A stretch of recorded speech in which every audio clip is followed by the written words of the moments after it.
Samoa is a beautiful group of islands.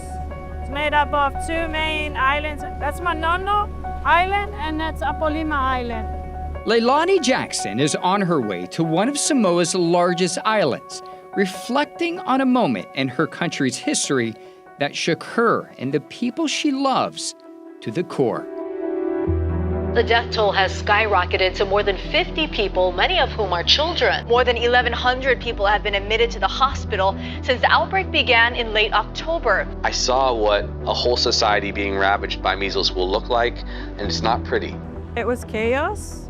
I feel like a bit of disbelief that it was happening at this time and age and in Samoa.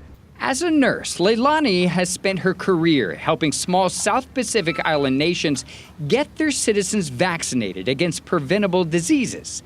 When the measles outbreak struck in Samoa in 2019, her darkest fear turned into reality. When that first case of measles outbreak was reported, what was going through your mind? Utter disbelief and years later, the pain still there. And just pure shock and sadness. I think that's why I get very emotional when I think back about the lives that were lost and the grief that Samoa went through, and I'm sure are going through for some families at the moment. Before the measles outbreak caught fire across the island, before thousands were infected, Leilani and other public health officials say something else was spreading across Samoa at the time. Misinformation, impacting trust on the one thing that could have prevented the crisis. Many point to one man, Robert F. Kennedy Jr.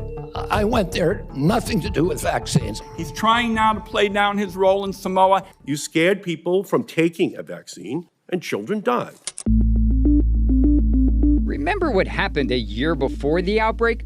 2 Samoan infants died after receiving a deadly mix of the MMR vaccine and expired muscle relaxant. The 2 nurses who administered the botched shots sent to prison. 33 days after their deaths, an organization Kennedy founded, now called Children's Health Defense, paid Facebook to post an ad. According to research conducted by George Washington University, shared exclusively with Atlanta News First Investigates, the ad wrote, "Routine measles vaccination has worrisome consequences," claiming the rise of chronic childhood illnesses disproportionately observed in vaccinated children is linked to elevated cancer risks.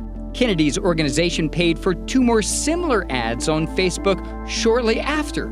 One post linked an article falsely claiming the MMR vaccine is tied to autism. Most of the ads cost between $100 and $499 each, reached up to 110,000 people combined, and all of the ads specifically targeted to female Facebook users. From my standpoint, should rot in hell for this, because he knew he was taking advantage of vulnerable people. Mothers like Fa'aoso Tulivale say they remember seeing social media posts about the infants' deaths and vaccine skepticism before the outbreak that killed 3 of her children. Many people, including some of our own family, claimed vaccinations weren't safe, saying traditional Samoan food was enough. I followed their advice, but now I realize they were wrong. It absolutely killed children. It devastated public confidence in vaccinations, and the MMR vaccine has saved hundreds of millions of people. It saves people's lives. According to the George Washington University study, the majority of Facebook ads that spread vaccine misinformation before Samoa's outbreak were funded by 2 organizations run by well-known anti-vaccination activists. One of them, the organization Kennedy founded. I'm going to go see if I can find him. Here's what he told a group of Texas parents about the MMR vaccine in 2019. The thing that cured it was nutrition and clean water, not the vaccine. About 6 months before the outbreak, Kennedy visited Samoa in person. One of its newspapers covered him and his wife, actress Cheryl Hines, as visiting American dignitaries, posting pictures with the Prime Minister. Kennedy also posed with this woman, Taylor Winterstein, a Samoan social media influencer, well known for her anti-vaxxer messaging in Australia.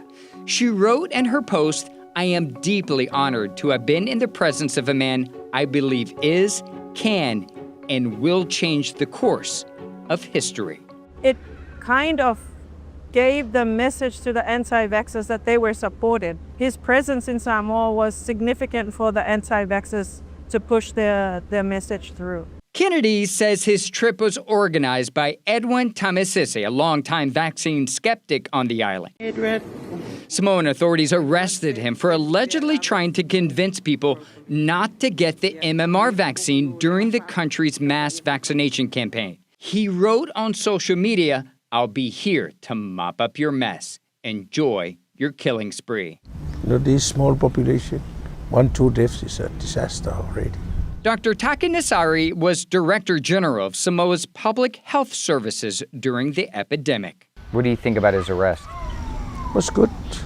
It was a hindrance to the progress of the measles response, especially when children are dying. Kennedy called Edwin a medical freedom hero after his charges were later dismissed. A little alcohol to clean the area. When the outbreak started, Kennedy did not stop spreading doubt about the MMR vaccine. He doubled down. And in this letter to the Prime Minister on November 19, 2019, he wrote, "It is a regrettable possibility that these children are causalities of the MMR vaccine." The letter sent 4 days after the Samoan government issued a state of emergency. 16 people were already dead. But what went through my mind was, what an asshole for making such a statement,